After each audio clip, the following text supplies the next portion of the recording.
Hi, I'm Marco. I'm the lead developer of Uproot Galaxy, and what you're seeing here is some pre-alpha gameplay with commentary by me. We're starting out here in a tiny cluster of Silver Steppe, which is a sort of chunk desert. So this little guy here is a moonfish. You can just throw something at him and he'll puff up, and then you can use him just like a planet. And right here, we're about to encounter our first NPC who wants us to help him activate this skyhook. We need an energy core for that, which we can get by taking out one of these guardians. They all carry them on their backs. And we attack them by smashing any kind of item into them with our tail. So the skyhook has power now, but we still need to trigger it by throwing an item at the bumper. There we go. Next we have an encounter with some sort of weird alien guinea pig. We can feed this thing and it'll start following us, and then we can use it to reach certain planets. All we have to do is bounce on it. Now let's continue making our way past some of these guardians. Any small item we find, anything dropped by enemies, any vegetables, all of that can be used to smash and attack enemies. Some plants can be destroyed directly with our tail, and we can then use the pieces to smash other things, like these crystal cactuses, which contain valuable gems. These kind of curious organic gems can be found in other plants as well, like these dandelions. All we need to do is swipe them with our tail.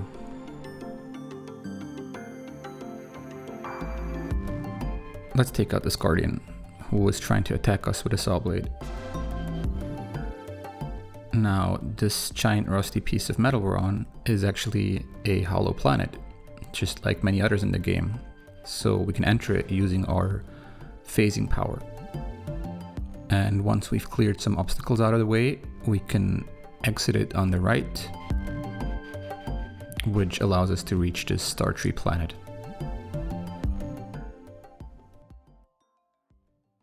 Alright, so we're in the home system now, and this is our hero's home planet. We're going to be using our tail's magnet power here for planets that are impossible to reach with a jump. Before you get the planet phasing ability, you will have to enter and exit planets through these manual gates. There aren't any enemies here, so we'll just do some exploring. But we are going to solve some puzzles in a bit. We're making our way past these asteroids now to reach a giant seed cannon planet. We'll get into what these are all about a little bit later. Okay, now let's try to figure this out. So we want to reach this brown planet up there. And there's a cart here for transporting vegetables to other planets. It's attached to a machine with no power. So let's see. Okay, so inside the planet there's a slot for an energy core. Great. There's a few lying around here, so let's grab one and just plug it in. But of course this doesn't work. These energy cores do not have a charge.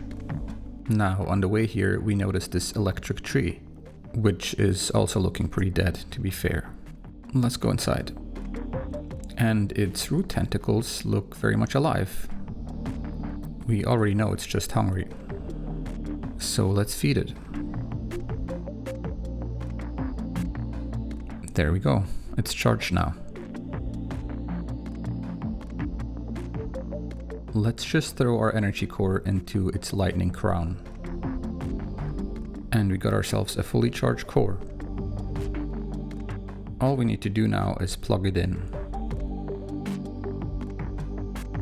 And with the machine running, a bumper has appeared.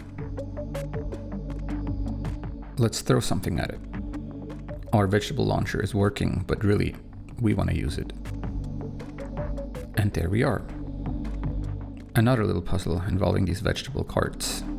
Here we're looking at a gate and a scale. What we need to do is load up this cart with enough vegetables to unlock this gate. We'll grab a few more from in here.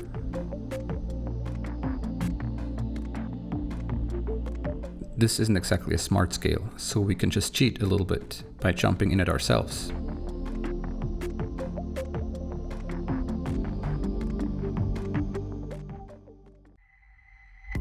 So we're inside a seed cannon planet here, one similar to the one we saw earlier from outside. Now this is very unfinished and early, but we're about to activate this thing. Normally this planet would be filled with enemies and defenses and all sorts of things trying to prevent you from doing this. And you'd have to find, charge, and insert many energy cores to even get access to this button. The result is this cannon spreading a new type of seed all across the galaxy. So what we've done here is essentially unlock a new power, something that's now accessible wherever this plant grows.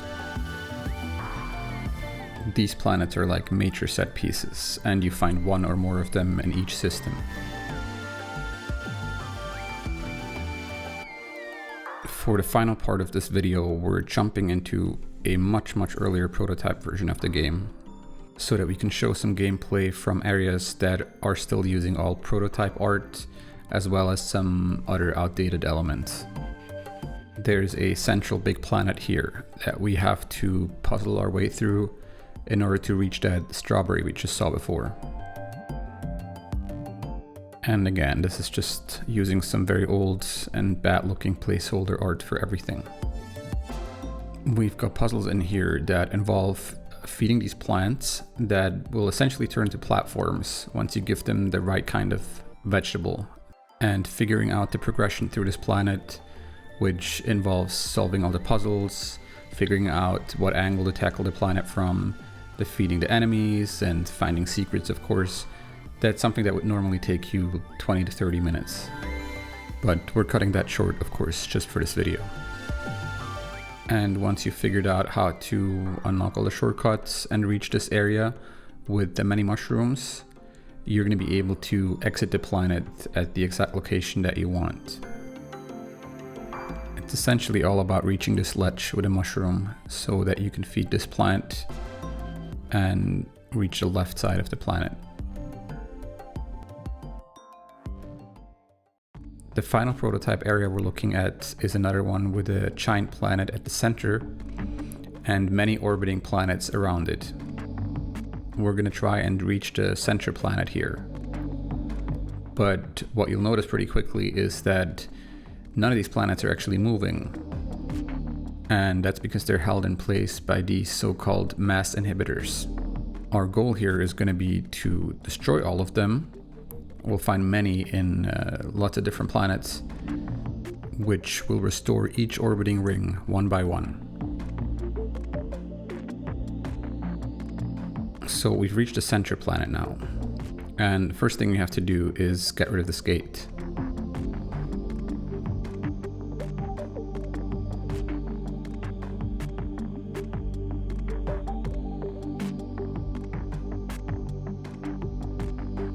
As we make our way through it, we notice that telescope at the center, which is what we want to reach. Activating it allows us to see a zoomed out view of this entire area. And all those orange planets with those high voltage signs are ones that contain mass inhibitors for us to destroy. Now, how exactly we can destroy those is something we're about to find out. What we're looking for is a little patch where ground watermelons grow. But first we gotta make our way through this planet and figure out how to get there. Again, unlocking a gate here, this time on the inside of a planet.